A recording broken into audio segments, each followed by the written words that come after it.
You ask Tiger to solve. This deals with linear equations with one unknown. The final result is x equals 15. Let's solve it step by step. Group all x terms on the left side of the equation. Subtract 2x from both sides. Group like terms. Simplify the arithmetic. Group like terms. Simplify the arithmetic. Group all constants on the right side of the equation. Add 5 to both sides.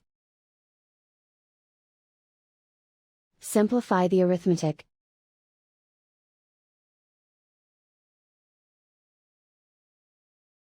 Convert the x into a positive number.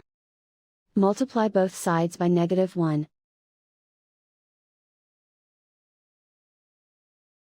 Remove the ones.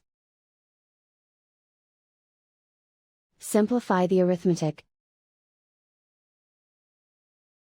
And so the final result is x equals 15.